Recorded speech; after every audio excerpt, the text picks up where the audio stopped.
Hello, distinguished Senator Natasha. Good morning, Gima.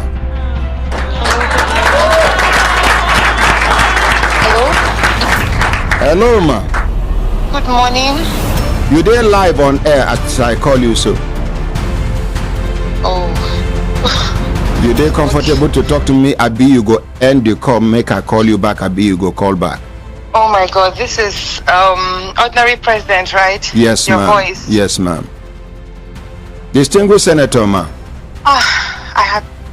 Okay, I'm actually confused. You've just taken me unawares. Hey, sorry. But I just didn't want to speak about this. I've turned down a lot of interviews and requests from television stations, but I have utmost respect for you. Oh my goodness. And the good work you're doing, and I just have to respond safely if they're not too direct. I don't know how to say, but anyway, go ahead, please. This is just for you to address the world. Oh my God. Simple. We are not asking you any question. It's for you to address the world. Okay. Senate President, Assistant President, Ordinary President, thank you so much for calling me. My attention was drawn that you were actually speaking about the issue on your program today. So thank you so much for your concern. But the thing is, there are certain rules in the chambers that whatever I speak of in the Senate can't be used against me. That means I can't be sued. But outside? But if I make any utterances, considering the fact that I am facing a lot of harassment, I have been going through a lot, and I have remained quiet because I didn't want to be interpreted wrongly. I didn't want any lawsuits against me. I just wanted to be given a chance to work.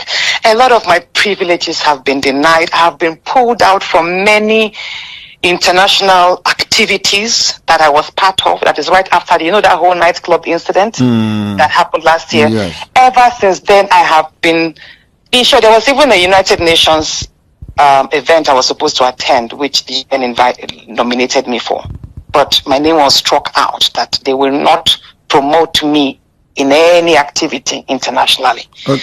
So every event I have been going for since last year have been self-sponsored. Whenever I feel an international event is of importance to my constituents, to Nigerian women, to Nigeria, I buy my tickets myself and I fund my trips myself. I just don't speak about it. So I have been going through a lot. So yesterday was just that changing my seat was more of a chance of silencing me or alienating me from being seen.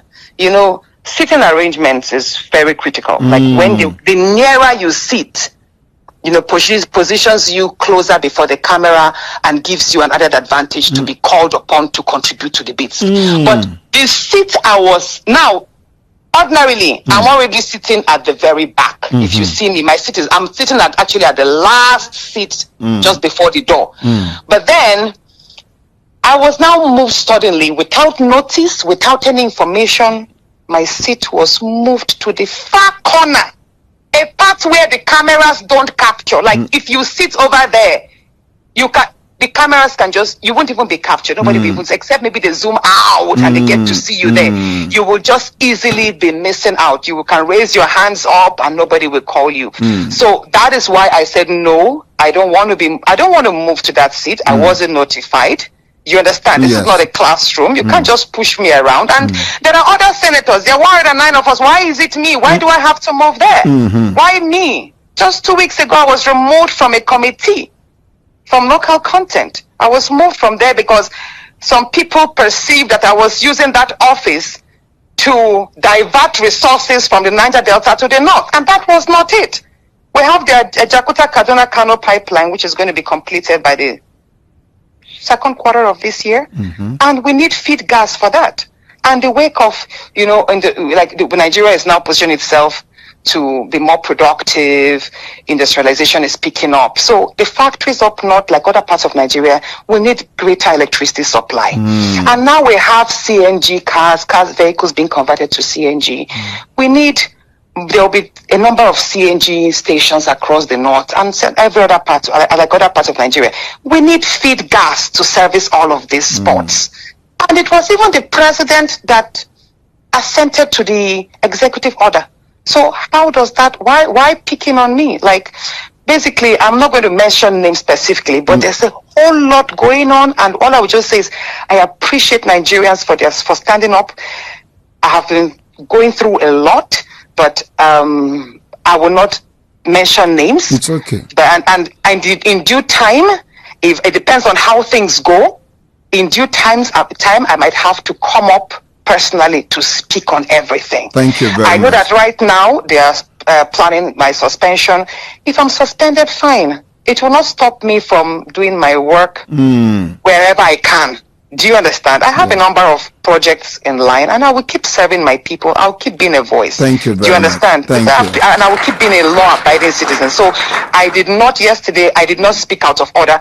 He was reading my suspension, and I had to invoke Order 10, which is an order of privilege, which meant instead of suspending me, if you find me faulty in any area, send me to face the Ethics and Privileges Committee, almost like a panel. That was what I did. I had to invoke that order, which was a right of every senator who felt their rights were being infringed upon. That was what I did. If I had not done that, I would have been suspended on the floor. So I had to say that to prevent the suspension at that point. But I'm aware that there are still plans on the way to suspend me. And if I'm suspended, don't worry. it's okay. Distinguished Senator Natasha. Yes, sir. The whole world is watching now. Thank you. After this conversation with you, we will put a call across to the Senate President and hear his own side of the story. But I want to assure you that the masses are with you on this matter. Thank you so much, sir. Thank you very much. Let's appreciate distinguished Senator Natasha. My brothers, my sisters, if I look at an assistant time, don't they give us signal to do it signal, make we continue to the van, they go. Now to call Senate President Akpabio now.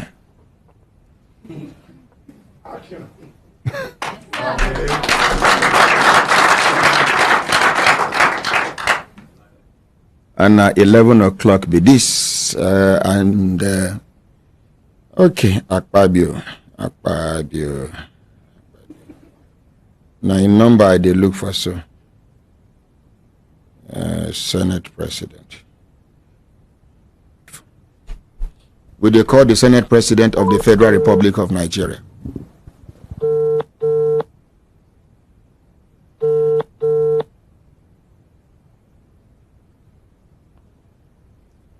Distinguished Senator, my name now Ordinary Ahmad Isa of the Human Rights Radio and Television. We dey live on air, distinguished Senator, sir. Senate President, sir. He end the call. Make her call him back. Make una appreciate him.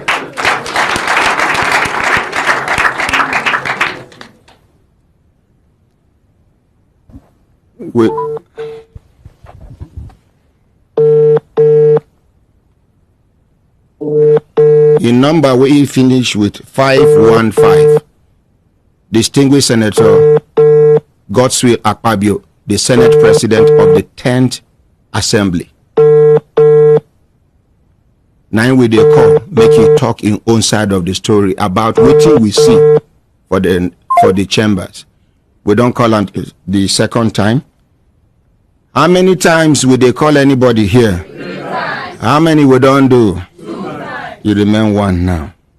Will they call the Senate President of the Federal Republic of Nigeria? Distinguished Senator Godswill Akpabio, the former governor of Akwa Ibom State, now the Senate President of the 10th Assembly. Now we dey call. In number we finish with 515.